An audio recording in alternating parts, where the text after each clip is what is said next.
Alright, good morning. I'm sorry it's been a little bit since I've posted a video to help you guys just kind of working through some of the past assignments. Right now we're going to look at creating box plots in Desmos, looking up median, quartiles, and anything else that we want to do from there and kind of comparing two data sets. You'll be given two sets of data, and so instead of looking through finding the median and everything, we'll be letting Desmos do that. And so it's really simple, just like histograms were, but we start here. Start at Desmos. And so if we go ahead and on Desmos, we don't want any of these down here. We're just going to hit start graphing. As it goes there, it has, it's beautiful in here. And so I'm going to go ahead. We're going to look at two different data sets. We're going to look at Marvel movies versus Pixar movies. And so I'm going to just name this first one M for Marvel. And then I'm going to come in and you guys will have a Google Sheet with all the data. And we're going to select all the data. Notice I didn't select that. We're just selecting the data just like our histogram. Copy it. You can do that by right clicking. You can hit copy. Then come in here and hit Control V to paste it in. Then let's do a P equals. And we'll come in here and do all the Pixars. We'll do copy and then I'll paste it in here. They're both 20 element lists. I think at the time, Marvel and Pixar had the same amount of movies when I made these. Now Marvel has more movies. Pixar has a couple more as well. I don't think they're on the same pace, but needless to say, they don't have to be the same. But now let's look at box plots. So to do the box plot, we tell it what we want to do. We go ahead and we hit box plot. And then if you come in here, it says enter the data set. So I'm just going to do Marvel first. I'll talk about these in 1 second once we find hit zoom fit. And we have there's our beautiful box plot. The verticalness doesn't matter, and that's what we'll talk about in there. But we have a box plot, and so we can easily see that I have a maximum at 160. I have a minimum at about 1. It looks like that's 2, 3, 1, 2, 3, 4, 5. So that's probably 112. But we can also look at the other things involved in here. I can change this height if I wanted to. I could change it to 3.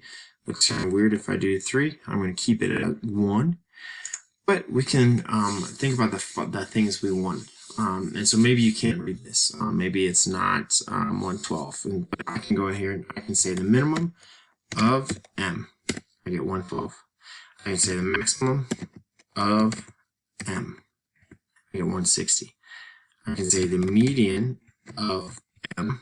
I get 130. And now the quartile. So I can say quartile. But then when I do this, the quartile of M, but then I want the first quartile.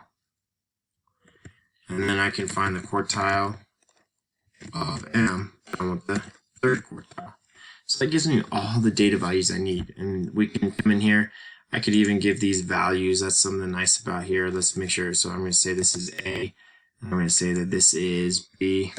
I can even do an IQR of Q3, which is B minus A. And I get my IQR to be 16. And then I can start worrying about, okay, do I have any outliers using my IQR method?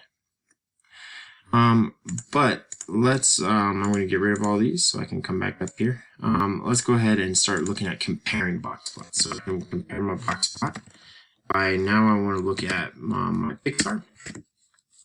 And notice how it's the same height as that. It makes it kind of different, makes it kind of weird. That's the same height.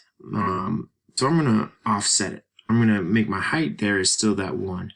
I'm going to offset it. So I'm going to check out what 3 looks like. And now 3 is up here. Again, verticalness doesn't matter. It's only horizontal. So now I can kind of see what's going on and where my quartiles are.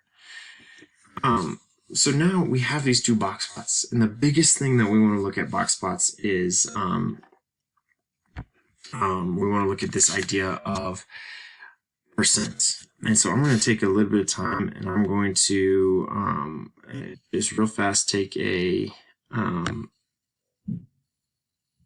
hold on, I'm sorry. I wanted to, okay, sorry.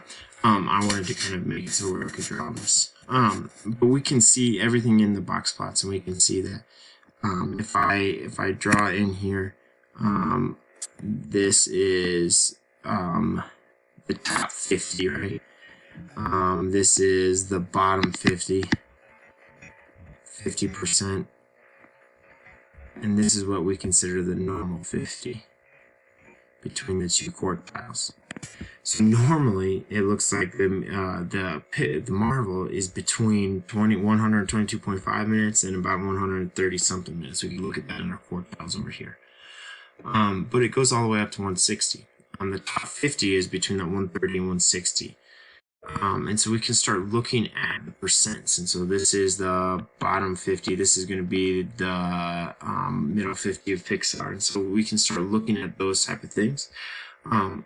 But we can now start comparing.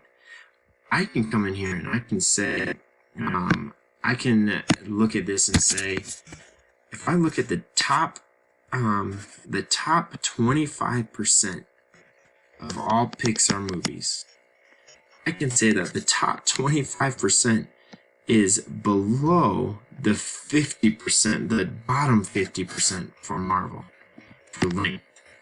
And so even the top 25% is only going to fit in the bottom 50% for Marvel movies. So we can say that, and then we can also look in here, we can say the normal 50 is below all Marvel. So Pixar movies are shorter than Marvel movies is something we might be able to say.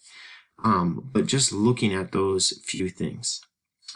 So you guys are going to create these box plots, again, using this box plot command. Marvel, Pixar, whatever you call them, and just make sure you have it in there, offsets, and you guys will continue to use those, but you guys are going to do two different sets. You guys are going to do batting averages of teams from 1995 compared to, I think, 2019 is when I did it, and then you're also going to compare housing. And so you're going to be comparing the same thing over 2 different years, so look at the differences in those. If I can maybe show you guys what you will be looking at. Let me see here. We got some time, so I can stall while I'm not ready. So in your data and probability, you guys will have something on there called box plot Desmos, and you guys will be looking at this, and you'll be talking about MLB team batting averages. I'll ask you to paste a picture here, write out the values you get for the accepted normal and everything. The accepted normal, remember, that is that 1.5 times the IQR. And then you come in here, find what is the normal top 25. Desmos does not do outliers. It just has the max and min. And so I want you to tell me using the accepted normal if there's any outliers. And then 2 statistical conclusions. So use the percents, use baseball. And you guys are doing that same thing for down here. Your data sets will be on here. Again, here's some, notice that these are more in this house, a lot more houses. In August 2019 versus April 2017, and in 2019 there was actually 2 more teams in baseball, so there's 2 more things to measure there. So that's what you guys are going to be looking at. Take a quick second and do that with Desmos. This should not take long at all. Make sure you're talking about the percents, and we will see you soon.